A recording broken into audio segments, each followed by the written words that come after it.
Но 28 числа состоится сессия республиканская, Верховного Совета нашей Саха Республики. Будет рассматриваться вопрос, основной вопрос о государственном бюджете на 1991 год и о социально-экономическом развитии республики на этот год. Мы также планируем провести сессию, внеочередную сессию городского совета в 3 декаде января 1991 года, где будем рассматривать вопрос бюджета. Именно будет только рассматриваться вопрос о бюджете, чтобы больше там будет. Но желательно других больших вопросов не будет. Будет очередная сессия, которая планируется в марте 1991 года. Там будут рассматриваться плановые вопросы. Что мы ожидаем от сессии Верховного Совета нашей республики? Буквально вчера в этом же зале, за этим же столом собирались депутаты Верховного Совета Республики от города Невель. На этой встрече мы согласовали свои действия.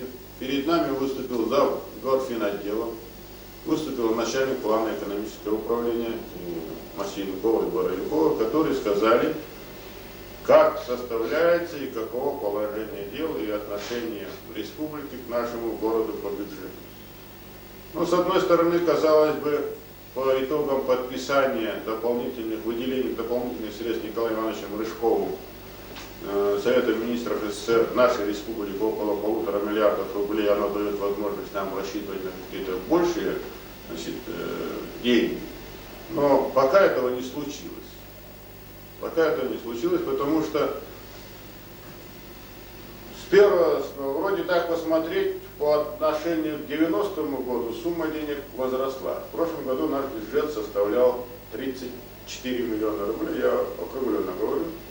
А в этом году доходы нам дают 82 миллиона рублей. Казалось бы, рост достаточно большой, чуть ли не на 50 миллионов рублей.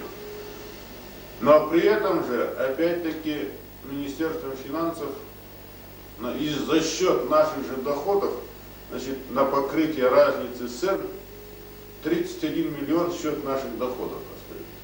То есть из 82 отнимаем 31, оказывается всего 50 миллионов рублей.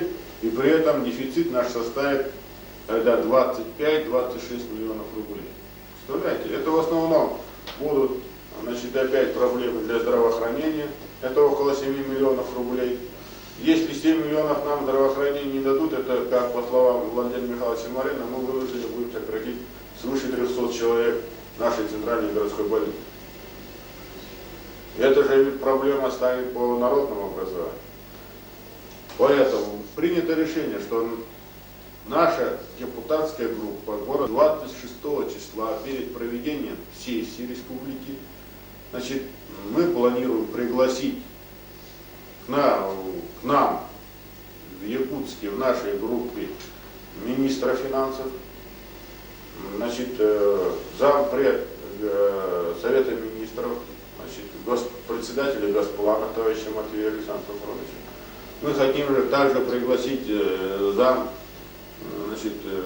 генерального агропромышленного комплекса по экономике, по проблемам наших хлебозавода и молокозавода, на котором бы мы попросили еще раз высказать позицию республики по отношению к городу и также выразить и свои пожелания, свое мнение в части формирования бюджета. Определили, кто будет выступать. Видимо, будет выступать от нашей делегации Владимир Михайлович Марин, Вячеслав Александрович Тамдосов по проблемам коренного населения. И попытаемся записаться в выступление и я, как председатель городского совета, который будет ставить эти проблемы.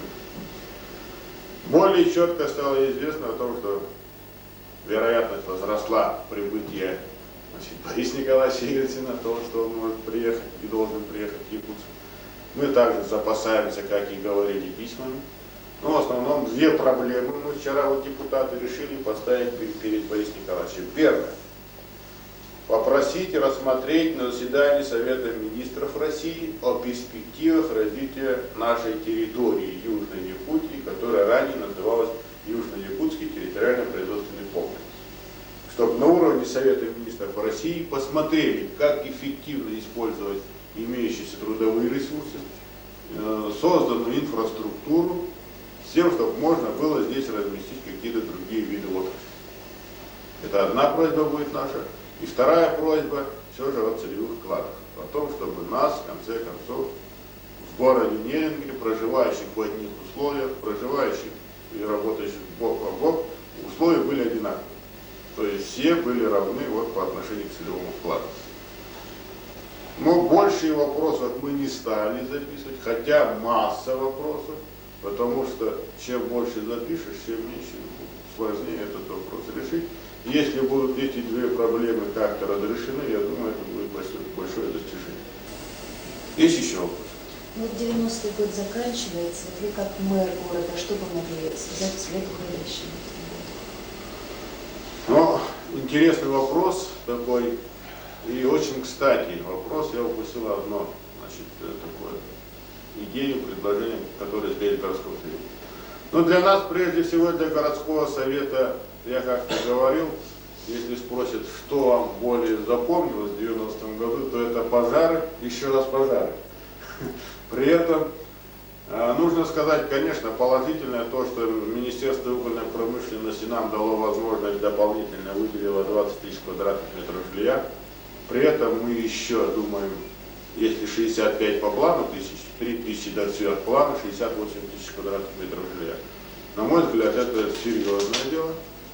Ну и, конечно, год 90-й уходящий, это год первых поисков, становления, значит, и городского совета, формирования и концентрация усилий депутатского корпуса. Это и формирование нового аппарата городского совета, который вот сейчас, на мой взгляд, только начинает входить в русло, который начинает только работать. Об этом свидетельствует ход наших сессий, их организованность и рассмотрение тех или иных вопросов. Другое дело, что 91-й, что мы хотим сделать? Есть прекрасная инициатива, все же я считаю, народного депутата, начальника комбината Якутуглестрой и его, значит, помощников Эдуарда Яковлевича Стерлейна о том, чтобы обсудить возможность строительства в 91 году 120 тысяч квадратных метров жилья. Представьте себе, 120 тысяч квадратных метров жилья усилиями комбината Якутуглестрой. Ну, на первый взгляд, казалось бы, нынче 68, на следующий год 120. Абсурдная идея сама по себе. Но и это возникло даже в той ситуации, когда мы знаем перебои в снабжении, материально-техническим, значит, перебои во всех и вся при таком разладе в целом в экономике. Но что притягательно в этой идее?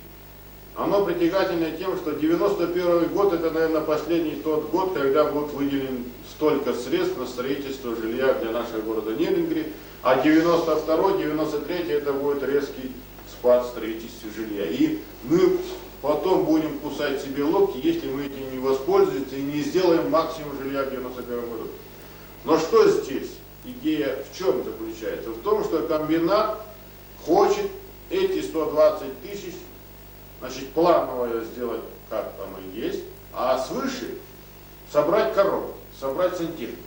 А все остальное должно быть отделка, значит, какие-то доработки. Это должно быть усилиями тех же самих жильцов, которые хотят переселиться в эти дома, усилия трудовых коллективов. То есть стать всем городом и навалиться на это жилье и может попытаться сделать 120 тысяч квадратных метров жилья. Вообще, если бы реализовать эту идею, это было бы прекрасно. Можно только ради этого и городской совет потом сказать, что городской совет за свой созыв сделал большое дело. Конечно, это может быть фантастично, может быть несколько оторвано от реалий жизни, но взяться, как говорится, игра стоит.